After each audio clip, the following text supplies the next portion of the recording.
नमस्कार, मैं हूं एडवोकेट डॉक्टर अजय कुमार पांडे लेकर हाजिर हूं एक और नया एपिसोड। दिल्ली की सरगर्मियां पड़ी हुई हैं। आपके नेता और दिल्ली के मुख्यमंत्री अरविंद केजरीवाल जी लीकर स्कैम घोटाले में फ़िलहाल अंदर हैं और विपक्षी पार्टियां इस सवाल को लेकर शिद्दत से संघर्ष करने के लिए सड़क पर उतर रही हैं। 31 तारीख को रामलीला मैदान में बड़ी रैली कर वो नरेंद्र मोदी सरकार पर प्रहार हमला बोलना चाहती हैं। यह बात और है, दिगर है। लेकिन इस केस में जो एक बात पीएमएलए का जो केस है, जिसमें इस वक्त आपके बड़े बड़े दिग्गज नेता संजय सिंह, मनीष सिसोदिया और अब अरविंद केजरीवाल अंदर बंद हैं, अगला नंबर किसका होगा, इस पर हम बात करेंगे। लेकिन अगली वीडियो में कि अगली कड़ी में इस केस में आपका कौन ऐसा महत्वपूर्ण नेता है जो अरेस्ट होने जा रहा है और इस वक्त वह ईडी की डर से देश बाहर भागा हुआ है, फरार है।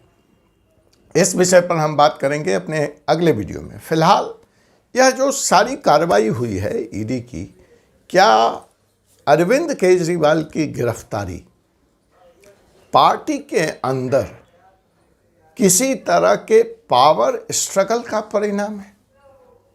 क्या अरविंद केजरीवाल की गिरफ्तारी पार्टी के अंदर चल रहे भारी अंतर कलह का परिणाम है? क्या पार्टी के अंदर इस वक्त भारी टूट फूट और खींचतान है? क्या अरविंद केजरीवाल जी जेल इसलिए गए क्योंकि उनको कानूनी और तकनीकी सलाह समय से सही तौर तरीके पे उपलब्ध नहीं कराया गया? इन्हीं बातों पे आज का यह वीडियो बेस है। मेरी जानकारी और जो कानून की जानकारी कहती है कि इस पूरे घटनाक्रम में पग पग पर आपसे भारी गलती हुई है, आपके लीडर अरविंद केजरीवाल से भारी गलती हुई है। अब यहाँ पे एक सवाल उठता है कि आपका जिस तरह से प्रादुर्भाव हुआ, उठाव हुआ, 2013 में ये बच्चा सीन में आता है एज ए रिकॉग्नाइज्ड पार्टी, फिर स्टेट रिकॉग्नाइज्ड पार्टी और फिर राष्ट्रीय पार्टी का दर्जा यह पार्टी प्राप्त करती है। काबिल तारीफ़ है, इतने कम समय में इतनी बड़ी उपलब्धि, 2 राज्यों में सरकार, आदि आदि। लेकिन इस पूरे प्रोसेस में अगर आप देखेंगे कि आपको बनाने वाले लोग जो थे, जो नींव का पत्थर था, चाहे वो आशुतोष थे, चाहे वो प्रशांत भूषण जी थे, चाहे वो शांति भूषण जी थे, चाहे वो प्रोफेसर आनंद कुमार थे, मतलब बड़े बड़े नाम हैं, पत्रकार कुमार संजय सिंह, मतलब बहुत सारे दिमाग लगे थे इसमें और बहुत सारे लोगों ने मिलकर के इस पार्टी को बनाया था। लेकिन जैसे जैसे ये पार्टी आगे बढ़ी, ऑफ कोर्स आप अन्ना हजारे जी को नहीं भूल सकते हैं, तो उन लोगों को अरविंद केजरीवाल या उनके लोगों ने दरकिनार कर दिया। किसी को जूते मार के भगाया गया, किसी की लात घूंसे से पिटाई की गई, कुमार विश्वास जी थे, उन सबको बाहर निकाल दिया गया। ऐसा क्यों था? संभवतः ये वो लोग थे, बिकॉज ये देखिए, आपसे जितने भी लोग निकल करके बाहर गए हैं वो आपसे अच्छा कर रहे हैं। उनका अपना व्यक्तित्व है, उनका अपना कृतित्व है, उनकी अपनी प्रतिभा है और मतलब आज वो कहीं दूर बैठे सोचते होंगे तो कहते होंगे अच्छा ही हुआ मेरे साथ कि मैं आपसे नहीं जुड़ा रहा, नहीं तो आज इस कीचड़ में, इस दलदल में, इस स्कैम में मैं भी कहीं शामिल होता, मुलव्विस होता। तो कुल मिला के कहने की जो बात है वो यह है कि आपने एक ऐसी परिपाटी, एक ऐसा सिस्टम डेवलप किया कि अरविंद केजरीवाल जी के इर्द गिर्द सिर्फ यस मैन इकट्ठा हुए और ये यस मैन ऐसे थे जो एक सेल में रहते थे, कोकून में रहते थे। वह दूसरी पॉलिटिकल पार्टी के लोगों, मीडिया या जनता से वार्तालाप ही नहीं करते थे, फीडबैक लेने की ही जहमत नहीं उठाते थे। उन्हें ऐसा लगता था कि सब कुछ मिल गया। तो इसका परिणाम यह हुआ कि पार्टी एक लीक पर, एक धार पे चल पड़ी और किसी ने किसी चीज़ पे सलाह देने या रोकने की कोशिश की तो उसको निकाल बाहर कर दिया और परिणाम आज आप देख रहे हैं कि न सिर्फ दिल्ली राष्ट्रपति शासन की तरफ बढ़ रहा है, क्राइसिस में है, न सिर्फ अरविंद केजरीवाल जेल में हैं, बल्कि इवन आपके डी रिकॉग्नाइजेशन, राजनीतिक पार्टी के तौर पे इसके अस्तित्व के समापन की बात शुरू हो चुकी है। देखना महत्वपूर्ण होगा कि इलेक्शन कमीशन क्या करता है। लेकिन जहाँ तक मैं अंतर्कलह की बात कर रहा था, मैं ज़्यादा नहीं बोलूँगा, लेकिन जो तथ्य मेरे सामने आई है वह मैं आपके बीच में रखना चाहता हूँ। देखिए, ये पहला केस है पीएमएलए का या किसी स्कैम का जिसमें एक पॉलिटिकल पार्टी को मुजरिम बनाया गया है। यहाँ पे मुजरिम अरविंद केजरीवाल, संजय सिंह या मनीष सिसोदिया नहीं है, मुजरिम आप है, और आप एज ए पॉलिटिकल पार्टी मुजरिम है, और यह अपराध थ्रू अरविंद केजरीवाल किया गया है। ऐसा सेक्शन 70 के पीएमएलए एक्ट में ईडी के वकील ने जब अरविंद केजरीवाल जी की रिमांड ली तो कहा है वहाँ पे। अब अमूनन जो पार्टी है, जो यहाँ पे पार्टी को ईडी जो है एज ए कंपनी इक्वेट कर रही है, और इसीलिए इस कंपनी को चलाने में जितने भी लोग जिम्मेदार हैं through company, directors, managers, chief executive officers, इन लोगों के द्वारा चलाई जाती है। तो उसी थियरी को आगे बढ़ाते हुए ईडी इसमें यह कह रहा है कि यहाँ पर पार्टी अरविंद केजरीवाल जी के द्वारा चलाई जाती थी, वही फाउंडर थे, उन्होंने ही किंग पिन हैं इस स्कैम के, और उन्होंने ही किक बैक लिया है। ये बात कहाँ से संभव हुई? जैसा कि मैं कह रहा था कि अमूमन तौर पर कंपनी एक एंटिटी है, लेकिन उसको चलाता तो सामने से कोई ना कोई व्यक्ति है। तो इस हालात में आपके ऊपर जो आरोप है और जो स्कैम अरविंद केजरीवाल जी के थ्रू जो अरविंद केजरीवाल जी के माथे इस वक्त डाला गया है या उनको नामित किया गया है, वह कैसे हुआ? जनरली तौर पे पॉलिटिकल पार्टी जो है वो तो उसके ट्रेजरर के द्वारा मनी का लेन देन कौन करता है? किसी भी पॉलिटिकल पार्टी में या कहीं भी किसी कंपनी में director many times is not signatory even to the bank account, but अगर पैसे का हिसाब किताब है तो चीफ फाइनेंशियल ऑफिसर्स करते हैं, या जिस डायरेक्टर को फाइनेंशियल पावर दिए गए। तो आपके अंदर ये फाइनेंशियल पावर किसके पास थे? किसी भी पॉलिटिकल पार्टी के स्ट्रक्चर में ट्रेजरर के पास। ऑब्वियस, अगर कांग्रेस में कुछ गड़बड़ है तो ट्रेजरर जिम्मेवार है, अगर भाजपा में कुछ गड़बड़ है तो उसका खजांची जिम्मेवार है, ट्रेजरर जिम्मेवार है। आप सीधे पार्टी प्रेसिडेंट के गले तक कैसे पहुंच सकते हैं?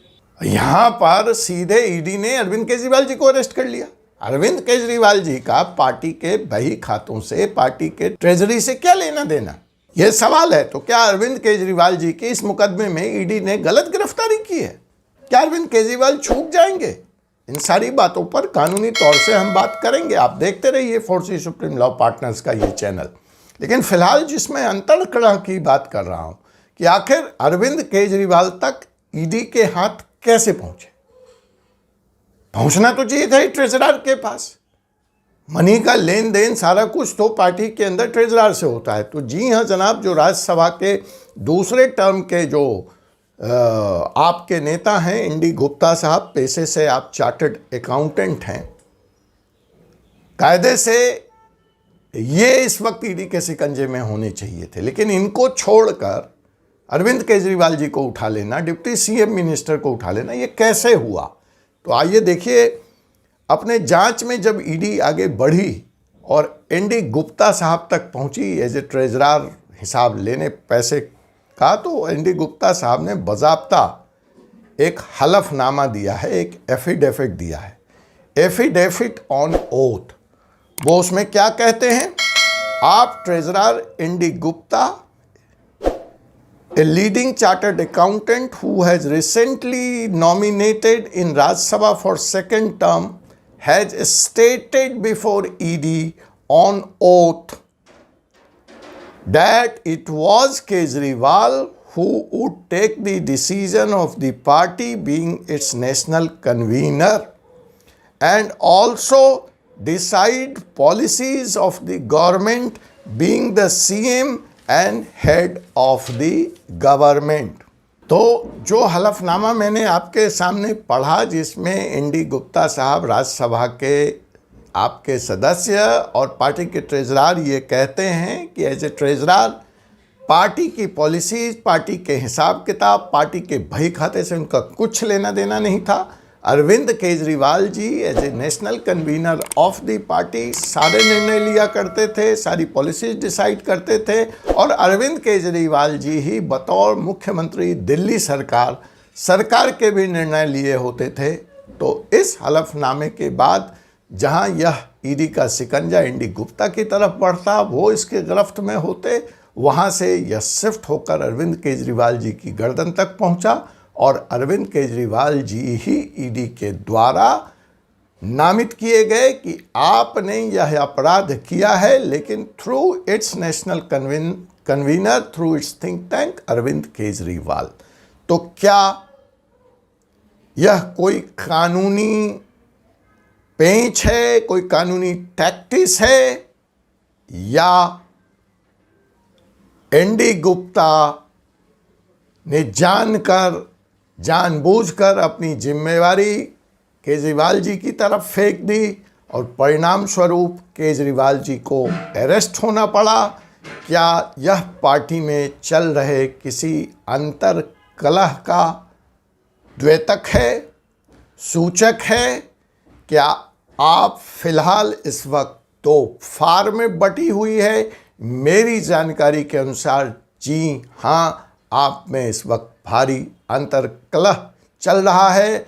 एक वर्ग का मानना है कि आपने सीधे तौर पर बीजेपी से भिड़कर गलती की है। उनका कहना है आपको पहले कांग्रेस का स्पेस खाना चाहिए था, कांग्रेस से लड़ाई लड़नी चाहिए थी, फिर बीजेपी के साथ 1-to-1 करना चाहिए था। लेकिन probably this is a case of AAP has cut more than what it can chew. वो जितना खा सकती थी उससे ज़्यादा उसने काट लिया। फिलहाल मामला कोर्ट में विचाराधीन है, और इधर जनता की कोर्ट में लोकसभा चुनाव है। देखना दिलचस्प होगा आप इस कुचक्र से, इस षड्यंत्र से, इस चक्रव्यूह से कैसे बाहर आ पाती है राजनीतिक और कानूनी तौर पर। तब तक के लिए मुझे advocate doctor Ajay Kumar Pandey, supreme court of India को अनुमति दीजिए। आपसे पुनः मुलाकात होगी एक ऐसे ही एपिसोड के साथ अगले पड़ाव पर। धन्यवाद। जय हिंद, जय भारत।